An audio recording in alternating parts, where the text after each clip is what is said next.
Broadcasting live from the Business RadioX studios in Phoenix, Arizona, it's time for Phoenix Business Radio, spotlighting the city's best businesses and the people who lead them.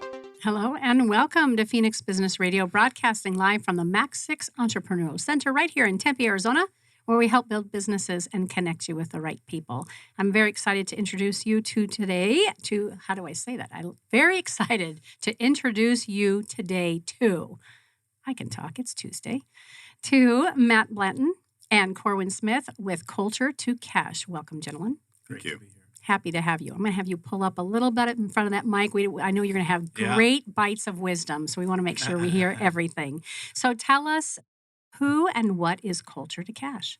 Culture to Cash is a group of consultants, Matt, myself, and Nick Scarabosio, and we work with small business owners, and specifically work with small business owners to help them exit their business before they exit. So what happens, like what we found, and in my experience, and I'm sure Matt and Nick have their own experience with this, we've been small business owners, and we started out with a brilliant idea that looked like we'd earn more money and have more freedom or autonomy, and we built ourselves our own prison. And so we help business owners that are looking to exit their business typically in the next 3 to 5 years or longer. And we help them both exit their business before they exit, so improve their autonomy or freedom from the business, and significantly improve the value of the business while also improving the culture along the way. Yeah, Culture to Cash. Tell me a little bit more about the name and why you guys created your practice with that name in mind. I think with Culture to Cash, culture being really almost an abused word these days. It's just now it's so watered down that you can't find the true meaning of it. But ultimately, every company has a culture. And that culture can be positive, it can be negative, it can be neutral, but ultimately every company has a culture. So our focus is on really understanding how to create a positive culture because we're in a human business. And so no longer are the days of the Industrial Revolution where people are just cogs in a wheel. Like they have a value, a human life value. And so the way that we look and view culture is really how to amplify those people, to lift them up, let them be their highest and best self inside the company, but also outside. And so it's really empowering and creating autonomy, not only with the business owner, but also with the employees. So slow process, but that's the place. And the thing that really entrepreneurs care about the most is really cash. Like they want to grow something significant, but they also want to make more money. And that's just the way that most of them are wired. So that's really what we do is proven a system to go from a really successful culture that allows them to provide a nice foundation of cash. That cash is a tool that allows them to not only invest in their people, invest in the client experience, but also provide a better life than what they may have. Mm-hmm. How long have y'all been working together as a team? I've known Matt now, like 13 years through Entrepreneurs Organization. I started doing consulting in 2016, the spring of 16, when I exited my fire and flood restoration business that was based here in Phoenix. Matt, Nick, and I partnered up about a little over a year ago. Yeah. So good. And what did you do previously, Matt? Same. So I have, 3 or 4 companies now, but I exited my last one in 21. And a lot of this stemmed from my exit in 16. So seeing the writing on the wall that my people were really the problem, but also the solution. And the way that I was able to manage and work in more towards a leadership position was allowing me to step away from the business and actually work on the business and create something bigger. It was amazing, but it took a lot of years of doing it the wrong way to understand how to do it the right way. So that was my background through, buying and selling companies, also building and selling companies. Mm-hmm. Yeah. And so a lot of consultants would choose to go solo in this world. Why would the three of you come together and collaborate? Mind share.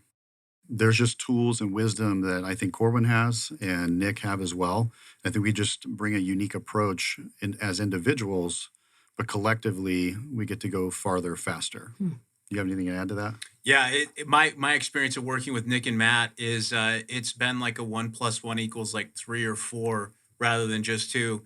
And there's like plenty of business to go around for all of us, plenty of opportunity. So I love it. What is kind of the target business that you prefer to work with, or is there a specific industry, specific leadership style? how bad do they have to be hurting before you come in and help support their success? Yeah, there's a variety of companies that we work with in different industries and revenue size, but for the most part, I would say 5 to 100 million roughly. And there are some specific industries that work well for us, which is blue collar, trades, construction, things like that, which is a huge background that Corwin has. But it's certainly an industry I believe is underserved. And then marketing is another big one for us. And a lot of times it's not necessarily the industry specifically to the situation. Companies that are really focused on taking care of their people, they got a good core foundation as an owner, and that shows up in their core values. But there's just some disconnect between what they desire to create and what is actually showing up in the moment. What would you attribute that disconnect? What is that? Where does that gap, or how does that gap take place? Most entrepreneurs that we work with are highly creative and innovative in the way they work. And I think that's a blessing and a curse. So I can't think of a single client we've been effective with that was really at their core hands-off manager. So their belief and their philosophy is that I can hire people and put them in place and get out of their way and they're just going to be successful, right? One of my favorite ones is where you have a highly creative visionary type CEO and their belief is I can just hire a COO or general manager to run the business. And they have a nice pedigree or background and I can put them in the business and it'll work. 99% of the time, it doesn't work. And we've witnessed it over and over and over again because at the core, their business does not really have any strong organization or structure in place to begin with. They may have job descriptions, they may not. Their meeting rhythms are totally lacking. Like it's like a miracle that the business is running as it is. And so we come in and we fundamentally bring structures that work that have been proven out over tens of thousands of companies and help teams and companies implement these structures and processes to help the business run more smoothly, but also in alignment and in flow. Yeah, what's a meeting rhythm? Meeting rhythms, fundamentally, we take that from the heartbeat. It's the heartbeat of the organization. Yeah, so like if your heart doesn't beat regularly, mine doesn't, by the way. I have a heart arrhythmia. If it gets severe enough, I have problems. And the same goes with organizations, is having a consistent heartbeat for the organization. Daily huddles, weekly meetings, monthly meetings, and a consistent rhythm and schedule where teams come together, they communicate, they solve issues or challenges, get connected, and then go back out and work. Mm-hmm. The challenge with that is that even though companies right now are doing meetings, doesn't mean that they're effective. And so there's been lots of studies around death by meeting. There's been books on it. But ultimately, a really well-run meeting has a beginning, a middle, and an end. It's got structure. It's got pieces of it that allow people to be heard, to problem solve, and move through so that they're being productive with their day. Otherwise, it's just coming in and it's checking boxes and nothing really is being done. We find this all the time. Even in larger organizations, it's happening all the time. People are just showing up, they're going through the motions, but nothing's actually really happening. And I think people would be surprised how productive they can actually be when they have the proper structure in place and they're actually doing it. The foundation of a meeting is really built on trust.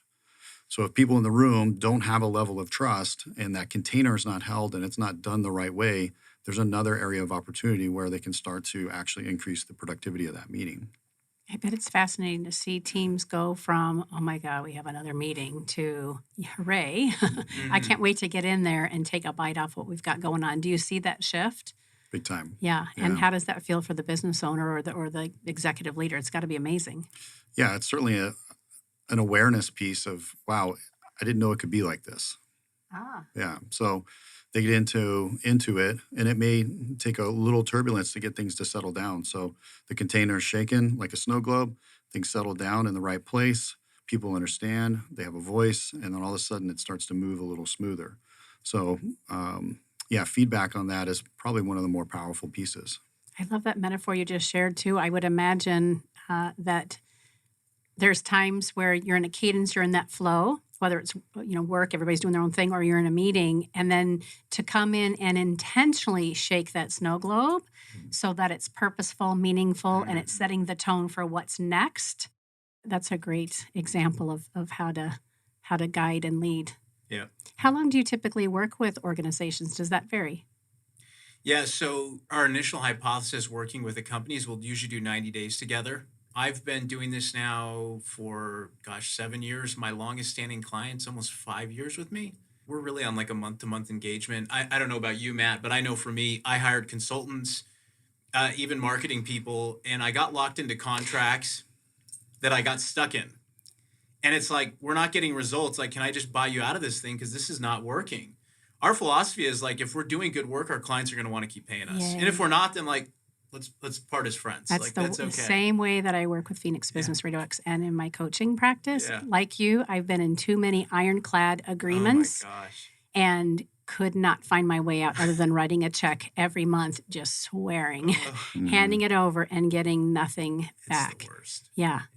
I love that when we've had those experiences, we can build our businesses differently so that it's a win-win. Totally. Yeah. That's what we're after. Yeah. So good. Yeah. Let's talk. Go ahead. Well, I was going to say that goes back to the idea of an energy exchange. So energetically, that's a whole negative energy exchange. When somebody's having to write a check and that person's receiving it and it's not feeling its high value, that exchange is off. So it's very one-sided, and that doesn't work. So again, I think to our point, I don't want a contract that somebody feels obligated to stay in because I'm not getting the best of them and they're not going to get the best of me. In certain situations, contracts may make sense. For what we do, we prefer month to month because we get to prove our salt every month. Mm-hmm. Talk to me a little bit more about just the way that energy and that type of mindset comes into the way in which you show up for companies, right? You're speaking my language. Anybody who listens to any of my shows know that that's my language. Tell me what energy means to you guys in your practice, and then how does that show up in the tangible results that a company experiences with your help? Yeah, I think from top down. So part of one of the things that we'll create is really a strategic vision about where everybody's going. Like, where is this company going? What's the reason behind it? Oftentimes in the background, we'll work with the individual CEO or entrepreneur in order to create their own personal plan, their own personal life plan so that they know where they're going personally. Because oftentimes this is a story of, does the dog wag the tail or does the tail wag the dog? So many times entrepreneurs get down the road and they find that they're the ones that are not in control anymore. And so their life looks completely different than what they anticipated it to look like. The challenge with that is now 10, 15, 20 years or more has gone by, and they're further down the road, farther away from the thing that they wanted or who they thought they were going to be or what things were going to look like. So as we look at that and we build that plan for them personally, then we can go into the company and we can start to say, okay, what's the container we need to create here in order to meet the vision of the owner as well as meet the obligation, the purpose, and the kind of the vision of where they thought this thing was supposed to go. And then it's an alignment. And that energy exchange is really, it's the first major shift, I think, in the light bulb to go off for them to say, hey, I don't have to tolerate or be in this situation anymore. It is a choice. And so I get to choose which way I'm going. And here's what I want to create. And that's energizing. That's exciting. That gets them reinvigorated about the business. So that's a whole different leader that's at the helm of the boat so that they can start to create and invigorate other people on the team. How easy does that come for some? I would imagine that if we've been in the trenches and we're building a business and we're feeling like we're pointing the fingers at our vendors or our clients or customers or even our teammates, and then to have to inwardly look at how am I showing up, is that tough for some? Absolutely. Ultimately, we look at it by personality profiles as well. So when we're engaging with an owner or anybody on the team or anybody in the organization, we're assessing and kind of seeing where they're making decisions from. How do they make decisions? What's of high value to them and what's not of value to them? Because they have to fit within a certain kind of way that they work that's allowing the organization to get the best out of them and them to also feel like they are purpose-driven and they show up and excited to work every day because they're doing the thing that they're wired to do. It's that idea of, their true genius. And so allowing them to be expressive in that is ultimately, I think, the goal of every business owner is to have everybody in alignment that's truly in their zone of genius. So the business owner's personality can be wildly different. We have some that are true visionaries, and they're in the astral plane just trying to build this amazing thing. Elon Musk is, most notable for things like that. But with small companies, we also have to ground. So we have to have the vision, and we also have to ground back in. And I think that's where you may have a second in command or somebody there that is really kind of holding down the space and saying, okay, that's great. Where does that fit in this longer vision? Okay, let's put that over here. We're going to talk about that in another 6 months or a year. So it is a management of dealing with personalities, and there's a lot of them. So that's something that I think is highly valuable once they understand that not everybody's wired the same way. Mm-hmm. Has that been your experience as well? Yeah, I think it was 2014, and I had a lot of men have a midlife crisis. I had a third life crisis, in that my mom died suddenly in her sleep at 53, and it was jarring for me. And I was operating my company at that time, and I was probably semi unconscious. I was really caught in the fray and in the momentum of the business. And it caused me to really do a lot of reflection. And I just got really clear that we spend, better part of 60% of our waking hours as human beings at work. It's significant.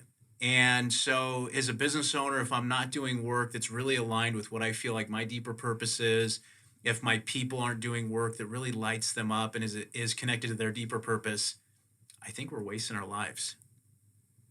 Wow. Yeah. And how, if you don't mind me asking, how did you find your way out of that to now be saying, okay, gosh, I must have gone through that so I can be of greater service to other business owners? Do you bring some of those, I'm going to call them techniques for lack of a better word right now, but what do you bring into your practice now that helped you get through those times? I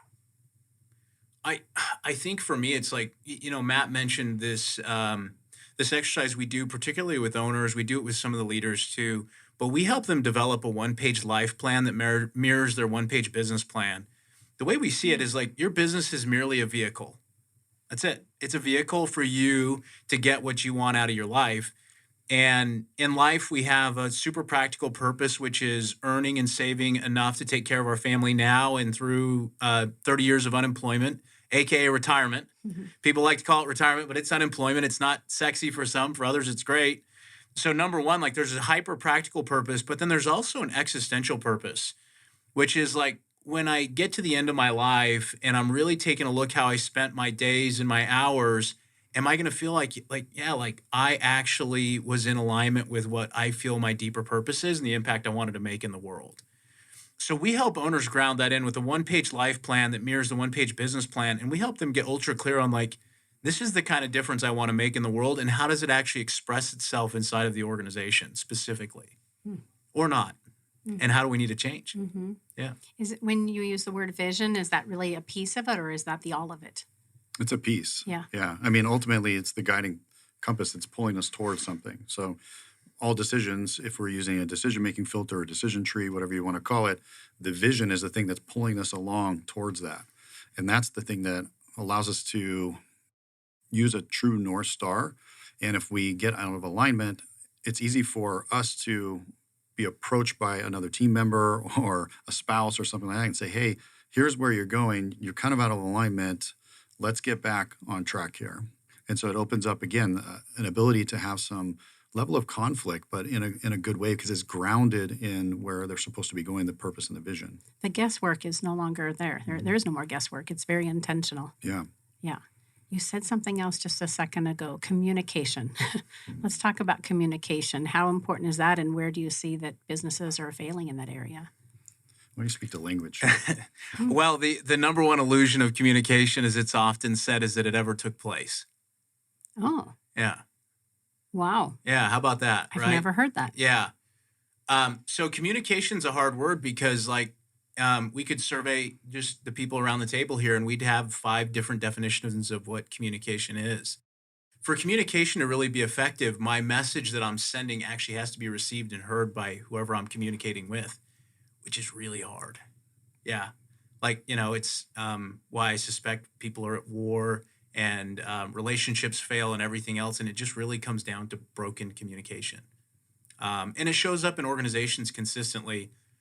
My experience is most organizations undercommunicate at the core. I found it happen often where there's like inner team drama is the only way I can describe it. And the irony is like, but by us shifting how they meet in a weekly, in a daily meeting rhythm, it eliminates most drama because it gets people together and it gets them to talk and talk to each other and like actually confront each other and just have a conversation. It's amazing how much can be solved by just actually communicating and dropping in and listening to other people, but also being able to speak clearly to other people about what's going on and moving the action forward. Yeah. Is the phrase you use constructive conflict? Did you say constructive conflict? That's where I went in my mind. Do you remember what you said? That sounds good. Let's use that. Let's go with that. Not that it matters how it was worded. I hear what you're saying. So you're letting business owners and teams know conflict is good. It's encouraged. Let's do it so that we're not beating each other up. Yeah. What else is there to that piece of it when we're talking about conflict and how to work our way through that? I just had this conversation in a phone call with another client on the way here. And one of the things that I want them to remember, and I have to remind myself of this as well, is there's something that they're needing and there's something that I need to hear. So am I open? Am I aware? Am I able to offer that to them to allow them to be heard or to be seen? You know, our kids, our spouse, our employees all want to be seen. And they want to be heard. So if that's the case, am I ready to be receptive? Because what they're saying sometimes is just bouncing off and I'm not getting it. Because I may have my own agenda. There's the ego involved and all those types of things. So if I'm focused on being present and being open, I can understand and better receive the information they're trying to give me. Thus, me then echoing back, okay, here's what I heard. Is that right? No, that's not it. It's like this. Okay, great. So it's like this plus this. Okay, great. And so it's a way to land in a space where you're now starting to align with each other. And again, that's really at the base level what everybody wants. They want to be seen and heard and loved, obviously. So, but we're not going around giving back hugs and big hugs necessarily to everybody. But for the most part, people are wanting to be able to see the vision and they want to see what impact they have on that vision as well. So when it comes to communication, oftentimes it's what's in it for me. A lot is the thing that comes up for them. Mm-hmm. And so we may have to speak to that or we have them echo that back to us. What are you looking for? It's okay to understand what their wants, desires, and needs are. Here's what I'm looking for. Here's where I want to go. Here's what I want to do. And that's not just in the business, that's also personal. So understanding these things, I think as business owners or entrepreneurs, our job to help facilitate them along that path. Now, we can't do it for them necessarily, but we might be able to help them along the way with some level of education or painting out, hey, have you considered this? Or here's a piece of education you can go do. We may pay for that. So there's some things that can show up with that. And again, that's at a very basic human level. That's what people want. So we're helping them get what they want. Mm-hmm. Let's talk about that plan to exit then. Did I hear you correctly when we first started the conversation that typically it's about 3 to 5 years before they're ready to sell or hand it over to, is it typically, employees or younger children who are just dying to have the business? Which is becoming less and less common. It really is, isn't it? Yeah. So when is it important for a business owner to start thinking about their exit? It's now. Yeah. Now, there's a book by John Warlow that I really love, and I know it's deeply impacted Matt and I both, called Built to Sell. And John Warlow's whole, philosophy in the book is like, hey, whether you're going to sell your company or not, build it to sell. Companies that are ready to sell are far more healthy and well-ran companies than companies that aren't ready to sell. Why is that? Well, there's a few big drivers of value. The number one driver of value is free cash flow or earnings. Is the number one driver of value. And this is for 99.9% of business sales. There's always anomalies, right? And then number two is owner autonomy or freedom, meaning that we can pull Tom out and we can put Fred in, and the business is the same, fundamentally. And the same goes, if the business can run without the owner, that's a healthy business. And if it's earning free cash flow, that's the oxygen to keep it going.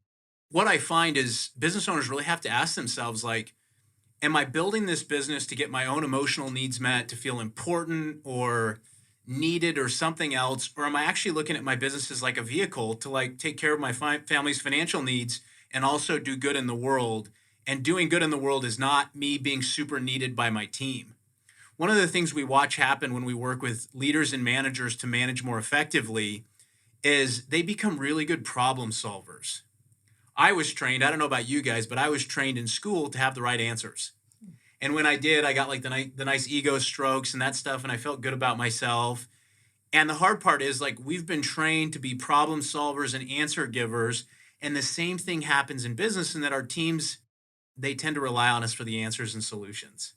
And of course, like, we're ready at hand because, like, it feels good to give the right answer. Like, I get the neurotransmitters running through my brain and I light up because I was right.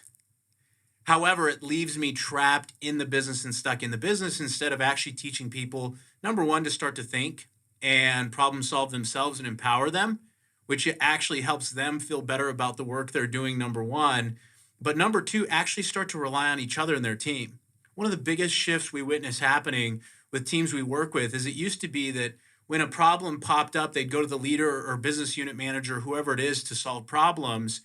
And what ends up happening through these meeting rhythms we implement is they figure out, like, oh, hey, Sherry, who I work next to every day, she knows how to solve this stuff. I'm just going to go to her direct and work with her on the problem, instead of having to always go to the boss or like the paternal person in the organization. What's next for you guys as far as building your business and helping others exit? Is there a collaboration that you're looking forward to? What kinds of things make sense for you coming into 2024? First and foremost, for us, it's impact. And so it's a number of employees and just wanting to be in these organizations making that impact. So, I mean, we're new in this. We all come with our collective experience, but this, entity's, going on a year old. And so our focus on this is really about impact. And so what tools, what resources, and what systems can we create to make the biggest impact to those people, to those employees? So we understand the business owner is absolutely our core customer, and making sure that they have a legacy that they can be proud of, that can, ultimately get handed off. So giving them the autonomy and the freedom in financial resources and time, all the resources. So if we can do that, and they can empower their teams, and they can grow, including the oxygen they need that Cora mentioned, which is the cash side, allowing that company to grow, those are people that are employed. They're making good wages. They've got a great culture. So they have more excitement to come to work. And I think that's the biggest impact. So for us, that's where we're headed, is how do we impact the most amount of employees with that mission?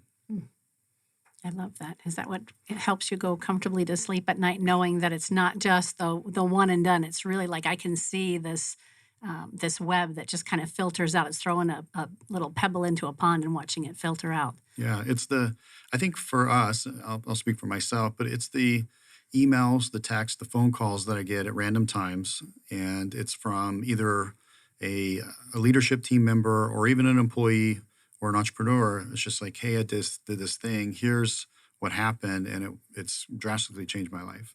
Those are the things that we love to get, as just those little messages. Hey, it's as simple as, starting with somebody and they're working 80 hours a week, and all of a sudden they're working 30 hours different. That 30 hours they then spend with their family, and they get to go to the soccer games. Like, imagine the emotional impact that has on that person. And just that one person, Yes. and the ripple effect. The family. Yeah. So it's not just the employees, it's not just the entrepreneurs, it's also the families. The impact on the families is significant. And so when we talk about a pebble in a pond, it's much bigger than just the employees. It's their families too. They're learning how to, work at a company, or how to identify the right company or the right leader to work for, the right purpose. So they're teaching that to their kids. Oh, here's what you're going to look for. And so it's definitely a big shift, I think, in the way that business is done these days. I love that you had shared that the word culture is kind of, overused or misused, and yet it's the very fiber of everything that you teach and you share and you guide leaders towards, is having a healthy culture. Mm-hmm. Yeah. Have you always been wired this way? You both come with such great wisdom and, of course, experience, but this way of thinking isn't always common, especially when it comes to, I would say, people in the trades, right? A lot of folks will start a business and they'll kind of become an accidental business owner or the accidental manager, and they're really good at what they do. They're the technician, right? And then somebody says, you really ought to open your own business. And so they do. And then all hell breaks loose. So Sometimes you want to slap that friend or give them a hug. You're not right. sure. Let you know in a couple years. Exactly. Yeah. It depends. So how did you come to be who you are as a leader, both in business but also in life? Because I'm sensing that you both have had some pretty interesting experiences to get where you are today. Or were you always wired like this? It's a good question. Well, the first thing is like, I kind of laugh about it because what I didn't realize was I have a superpower called being allergic to the day to day in my business. And so in my last company, there were pinch points where I worked really long hours, like 50, 60, 70-hour weeks when we started. And then in 2013, we grew 300% and it created another pinch point for me for about 9 months. But like number one is like I kind of always had an allergy to the day to day. And number two, I always felt like I was in business for something more than what we were actually doing. We were in disaster restoration, which was cool. But like what originally pulled me into it was actually helping people. So before I did that, I did medical sales and I called on doctors' offices and I got paid well. And I had like a really nice sounding job. But when I started the disaster restoration company, I just found myself kind of hollow because I was making good money and I had a good job, but I couldn't actually see the impact I was making on the quality of people's lives doing medical sales. I didn't see it, period. Like I knew I made more money and the doctor's offices liked it when I entertained them with sporting events and the other things that, we did. And that was cool. But there was no direct impact to seeing like, oh, like we actually improved people's lives, which pulled me into disaster restoration was when we'd show up on projects, we could actually see like, wow, like this person's home or business is in chaos and helping them put the pieces back together. During my third life crisis, I jokingly call it, I started to look at like, how do I want to spend the next 10 years? And what I got really clear about was I wanted to have a exponential impact beyond just one organization with changing how people experienced work. After I'd had that revelation or insight about 60% of our waking hours at work, I really started to look at like, okay, like how do I scale the impact I can have? And I can have a lot more impact by influencing leaders in companies than just leaders in my own organization. That's what led me to make the decision to exit the company in 16. I've never really regretted the decision since. I don't know, Matt can speak for his experience, but this has definitely been maybe I would describe a more emotionally difficult business. I had a mentor early on who worked for Deloitte in consulting, and he said, hey, Corwin, he said, cool, you're going into this. He said, you just have to be okay playing stage bomb. And I don't think I really got at that point what he meant. And now I do. Because stage mom kind of plays in the background. They don't get the accolades and the celebration when, the kid on stage does really well. But there still is like the emotional for me, and I know Matt and Nick feel a similar thing, like the emotional frustration and disappointment when things aren't going well. Whether they're having cash flow issues or maybe a leader isn't quite making the changes they need to make as fast as they should be making them. Like there's psychological difficulty for us because we truly care. We're really after these leaders winning, but ultimately the employees winning too. Yeah. Part of what I think, this is the difference between, I think Corwin, Nick, and I, we all bring these unique skill sets. I love operations. I don't necessarily want to do it every single day, but I love looking at it, dissecting it, figuring out how to make it faster, make it better, better quality. Like, how do we make this a great experience? And so for me, I've always had that wiring of not perfection, but just improving, like constantly improving on a system or a process or a product or a service. Like the iteration for me is a fun process. And I do enjoy leading people as well. I don't get excitement out of doing it every day as far as like doing day to day, but I do enjoy the operational side. I want to see how we can clean things up in order to make it run smoother. And so that's always been a hardwire for me. And I think the other piece for me that allows a uniqueness to this is the time I've spent in working in men's transformational work for a couple years. And we would run these Hell Week style 1 week intensives. But the whole premise of it was really about getting married businessmen out of their current state and stuckness in order to see a new possibility and then helping them through that possibility. And so better husbands and fathers, better leaders in the company, better community leaders, like that was the whole premise of it. And so I take that and I bring it into this. And so there's a level of real deep personal work that's combined with the company so that there's total life alignment. And so that's the stuff that I truly enjoy. And I think that's the nuanced piece that I'll bring to the team. And Nick has a similar experience as well, but he's got another fantastic story and great experience and tool set that really helps Corwin out tremendously, because sometimes I feel technically inept. And Nick is he's a ninja. So we appreciate him. He's our greatly. AI. Yeah. Oh, that's good. Your own personal AI. Yeah. I love it. So how do business leaders get a hold of you? What does that look like if they're listening today and they reach out? How does the conversation start to see if they're a good fit and if you're in alignment with what they're looking for? Yeah, I think best thing is to reach us at www.culturetocash.com, or you can just email Corwin or I at matt@culturetocash.com or Corwin@culturetocash.com. Either way is fine with us. Mm-hmm. It starts with a conversation. It does. Doesn't really every great decision or every poor decision start with a conversation? Right. Hopefully more of them are good decisions. Sure. And are you working with companies just here in Arizona, or is this nationwide? What's the scope? Yeah, nationwide. Nick and I were actually just in Jacksonville, Florida last week, kicking off with a real estate company. And then, we got companies right here in our own backyard in Mesa, Phoenix, Gilbert. So it really spans the nation. Excellent. Yeah. Fantastic. And we can find both of you on LinkedIn. Yep. And where else on social media for?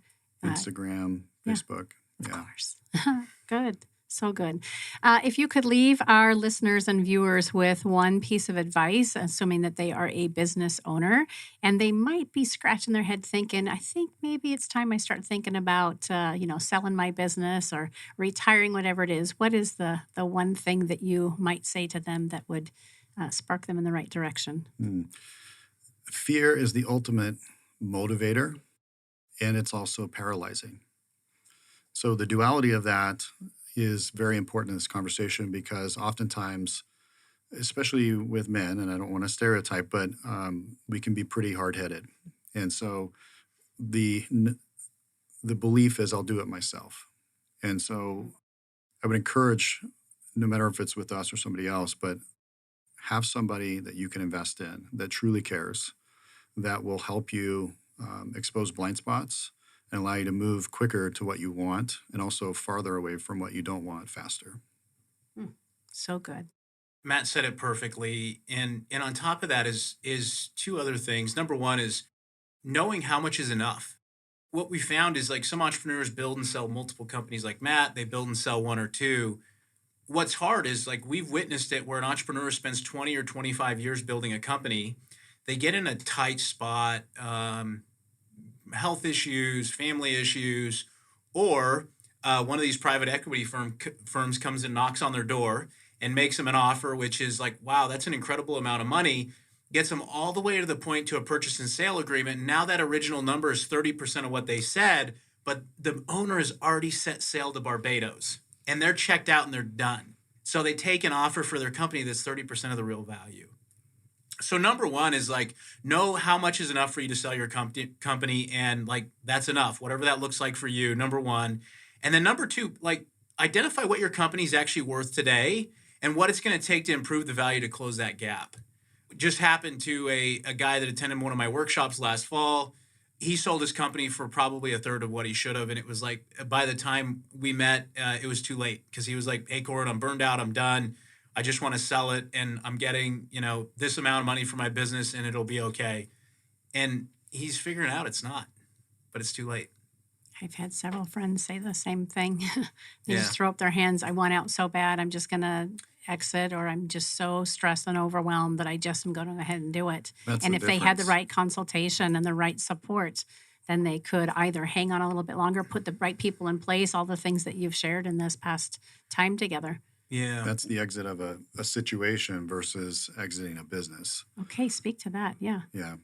The idea of exiting a situation, which is something Corwin pointed out, which was really well pointed, but most business owners, they're getting so burnt out because they're working so much, and they don't have visibility on where they're going. They don't have the support that they feel they need from the staff.